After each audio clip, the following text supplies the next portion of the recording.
Welcome everybody to the second installment of the International Association of Market Developers video installments. My name is Mohammed Mendes and I'm here in Atlanta, Georgia with my business partners and esteemed colleagues. I have Tariq Abdul Haq, who is the Regional Sales Manager for a pharmaceutical company. Dr. Muhammad Mahdi, who's a pharmacist with over 20 years of experience. And we have one of the finest barbers in the city of Atlanta, Zaki Zarif. We just wanted to follow up on where we left off with our last video. We were having a discussion about the importance of residual income and how that is the door to wealth. And the key that unlocks the door is our relationships. And we wanted to discuss this time around what residual income is and what it is not. And really get a feel for the power of this idea, the power of this concept. So my teachers have a saying that you know things by their opposites. So before we talk about residual income, let's talk about what residual income is not. There are two ways, as everyone knows, to earn money in the world. There's linear income, then there's passive or residual income. Tariq, tell us a little bit about linear income in your experience. You've been in corporate America for years. Yes, thank you. Thank you, Muhammad. Yes, a linear income, the clue is in the terminology, linear. It means a line. So there's a one-way exchange. One way is if you're an hourly employee, you're going in and you put in the time, you put in 8 hours or 10 hours or a 12-hour shift or whatever, and then you receive in return money. Or you can be a salaried employee. So you're not necessarily contracted for a certain number of hours, but again, you do a certain job and then you receive money in return. It's linear, one way. So if you don't show up or if you don't do the job, you don't get the money. That's linear income. Fantastic. Now, there are other ways to earn linear income. Zaki, you have a different experience. You're a barber.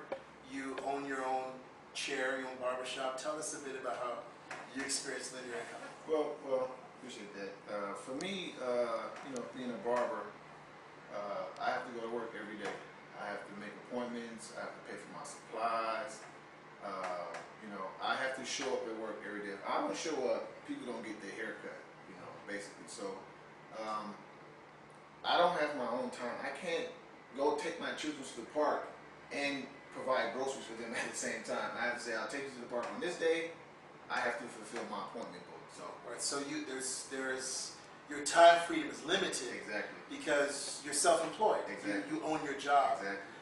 Dr. Mahdi, you're in healthcare. Is the same true for people making six-figure salaries? Sure. Absolutely. It doesn't matter whether you're a pharmacist, a physician, an attorney. In the case of a pharmacist or a physician or an attorney, although you have a professional degree and you earn a high salary, your salary is tied to the number of hours that you bill for the services that you provide. If you are not billing hours, then you don't get paid. If you're a physician and you're even a brain surgeon, $200,000, $300,000 a year in annual income, you have operating costs that you have to be conscious of all the time. You have, of course, your office and all the equipment that you have in that office. You have employees and payroll commitments. If you wanted to take a vacation and you needed to take 3 weeks off to go to Tahiti, during that time that you're on vacation, your practice, if you are the sole physician in that practice, your office isn't generating any income while you're gone. And you better hope that your staff is booking appointments so that when you get back, you have a book of patients that you're seeing to regenerate new income.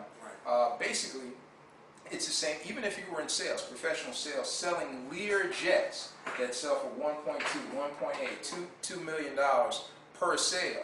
You are absolutely broke and unemployed unless you're in front of a prospect who can buy that jet.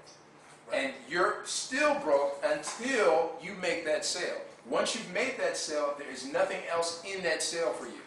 You made that sale. You will not earn income until you get in front of another prospect that you can sell a Lear jet to. So that's what linear income is. It's getting paid for what you do now and now only. Now, Now, I have to share this with you. There's a reason why we've come together. We are not in this room, we're not working together, we've not locked arms just by happenstance. Our association, IAMD, the International Association of Market Developers, is a unique collective of successful professionals who are seeking two things. Number one, we want to ensure financial stability for our families. That's part of our mission. Secondly, we've realized that in order to regain our time freedom, in order to regain control over our lives, we need to develop income streams that will give us passive or residual income. And Dr. Matthew, talk to us about residual income. What is residual income and why is it important? Sure. Residual recurring income is monies, dollars that flow to you based on a service that you have provided, or some value that you've given in the marketplace once. You do the service once, or you give value to the marketplace once, and the revenues, the monies flow to you month after month after month. One of the greatest examples of that, of course, is in the entertainment industry with artists, performing artists. Michael Jackson, God bless him, just passed. His Thriller LP alone sold 700 million copies.